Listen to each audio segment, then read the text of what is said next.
drinking rum and Coca-Cola. Go down Point Cumana. All right, welcome to another edition of Cheap Rum and Free Advice. All right, we're going to talk about flood tide fly fishing for redfish and sheepshead.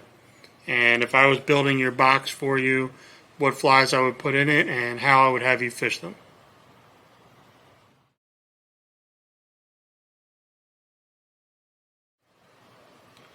First pattern we're going to talk about is Mad Mike's crab. Mad Mike up in Charleston makes the copper crab and has made a black and purple version for us for down here. Two of the best flies that you can throw out there. Now, the reason I say these two is if you've got dark skies, dirty water, you're going to go with our little purple demon right here. Just a little bit easier for the fish to see. And if you've got clear skies, sunshine, the original copper crab is the way to go. Certainly the best weed guards out there, in my opinion. Those things are stout. Gets through the grass perfectly. Very simple but effective fly. And I've caught a ton of reds on this. You will get sheepshead on it occasionally if they're in the mood to eat. But definitely one of my favorite and certainly first choices for redfish.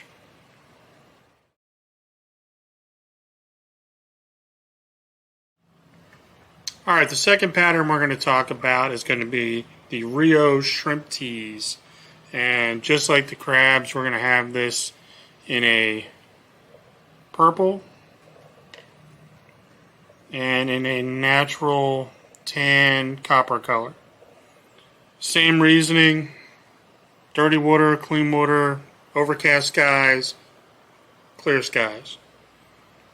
But these are two of the best shrimp flies, weed guards on them, and if you wanted one fly to throw year round, flood tides, low tide, mid tides, this fly right here is perfect for that because of the way it falls in the water. It's got a real nice, elegant kind of drop to it, a lot of motion there in the back section.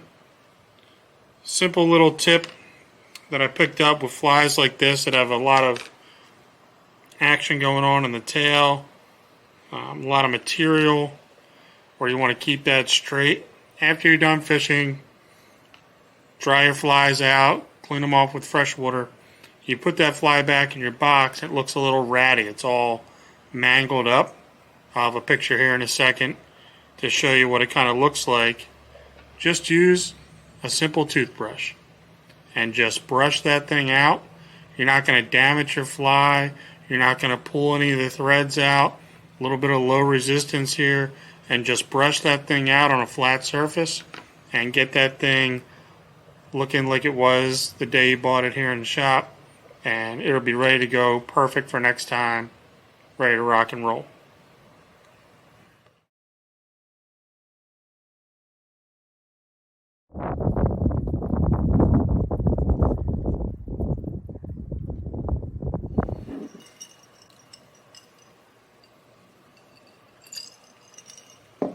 Alright, next pattern is going to be our Fiddler on the roof. Another Rio fly. Big old honking fiddler crab pattern. Don't be afraid to throw big flies. You've seen these redfish up there crushing blue crabs, crushing mud crabs, just going after whatever they can find. They are not afraid of big flies. So same thing here. Two good patterns, two good colors. Again, adjust to your water conditions and your light conditions. This is a big crab, so you're going to want to lead the fish a little bit more because of that splash when it hits the water. It's not a very heavy fly, but it definitely will make an impact on the surface. And if those fish are spooky at all, definitely go ahead and throw this just a little bit further away from the fish as you lead it, and that'll make a big impact on whether that fish spooks or not. But do not be afraid to throw big flies at these fish, especially in the summertime and in the fall when they're eating everything they can. In the wintertime, they get a little spookier. I would definitely go with your smaller flies, but you can certainly get away with this thing in the fall and they will crush it.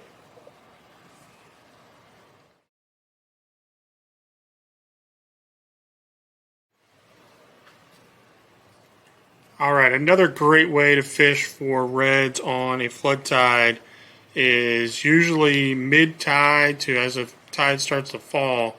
These redfish will start to move out of the flats and get in the creeks. And what they'll do is they'll try to find floating patches of dead grass, and mud crabs or fiddler crabs will be on that grass, and these reds will actually bump it, knock those crabs off where the crabs are now on the surface or just under the surface, and they'll start slurping them off the surface. And you'll hear that slurp, and you'll hear that big splash as they do that. So you're going to want to have something that'll mimic that, and a gurgler is a great way to go. You've got weed guard, non-weed guard, depends on how accurate you are. Weed guard is definitely going to help you if you're landing on that grass mat and trying to work it off of that, which is the way I would certainly recommend it. Or if you've got a more open creek or you just see them up on the surface with their back out of the water, you can certainly go with a little bit larger fly without a weed guard. Don't tie a loop knot on these guys. You want this fly to do exactly what you want it to. Move and stop when and where you want it to. You don't need the extra action of a loop knot like you do on the other patterns we talked about.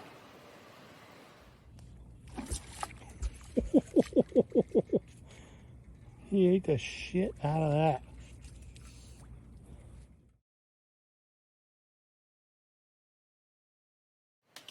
Two other items I'll leave you with tonight. You've got your leader material. Don't be afraid to go big. These fish are heads down in the mud looking for crabs. There's a lot of things your leader can hit once you get hooked up with these fish. They're running through the grass. They're flicking off snails off of the grass. Don't be afraid to go a little bit heavier on your leader. 20 pound is perfect, I think. And that'll definitely give you a little bit more abrasion resistance in the grass and around anything else you might encounter while you're fighting these fish. Then at the end of the night, after everything's all said and done, you've rinsed everything off, strip your fly line all the way out to the backing and get yourself one of these cleaning cloths, and then retrieve that line back onto the reel and just hold this in between your fingers and let that cleaning solution get all that extra salt, grime, marsh grass, whatever might still be on there, and your line will be ready to go next time you go out. So just to recap, crabs, number one, that's what they're up there for. They're digging their face in the mud, trying to get those fiddlers out of the hole. That's why their tail comes out of the water. Love to see it. Second fly pattern would be a shrimp. You see those little grass shrimp kind of popping out. Perfect bait for them. The bigger fiddlers, if you've either got bigger fish, trying to catch a sheepshead, something like that, never a bad way to go. And then as the flood is turning, you're over that high tide mark, those fish start thinking about moving out into the creeks, start bumping that grass, trying to get those crabs off the floating mat. Definitely go with your topwater baits and try to get those fish in the creeks. It's a way to extend the flood and some of the coolest eats you'll ever get.